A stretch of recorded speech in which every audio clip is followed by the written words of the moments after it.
প্রতিটা বাইটে এরকম চিকেনের স্বাদ আর তার সাথে এরকম স্যুপ, তাহলে কিন্তু চিকেন স্টুটা এইভাবেই বানিয়ে নিতে হবে। কি, তার জন্য তো রেসিপিটা দেখতেই হবে। আর কনকনে ঠান্ডাটা তো বেশ ভালোই জাঁকিয়ে পড়ে গেছে, তো রাতে এরকম স্যুপ পেলে তো আর কোনো কথাই নেই। তো চলো এবার রেসিপিটা দেখে নিই। আর আমি কিন্তু স্যুপটা সাদা তেলেই করেছি, তোমরা চাইলে একটু বাটার ইউজ করে নিতে পারো।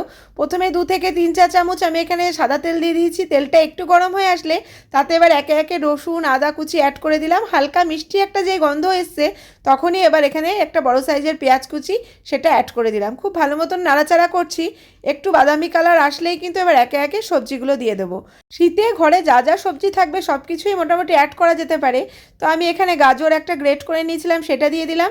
বাঁধাকপিটাও একটু হালকা ঝিরি করে কেটে নিয়েছি, সেটাও অ্যাড করে দিলাম। হালকা সব কিছুই ভেজে নিয়েছি। দেখো সব কিছু ভালো মতন সিদ্ধ হয়ে গেছে। পরিমাণ মতন আমি চিকেন নিয়ে নিয়েছি, বোনলেস চিকেন।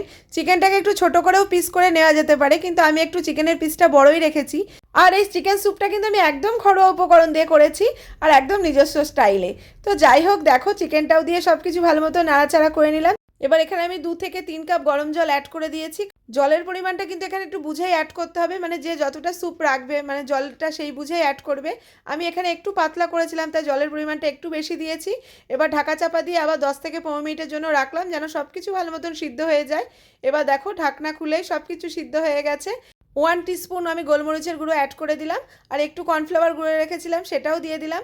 সব কিছু আরেকবার নাড়াচাড়া করে আবার একটু ঢাকা চাপা দিয়ে রেখেছিলাম 2 থেকে 3 মিনিটের জন্য।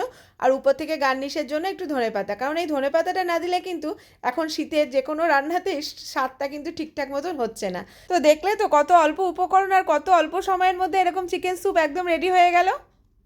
আমার তো দারুণ লেগেছিল। তোমরাও কিন্তু বাড়িতে এরকম একটা স্যুপ বানিয়েই নিতে পারো রাতে ডিনারে। তো একদম।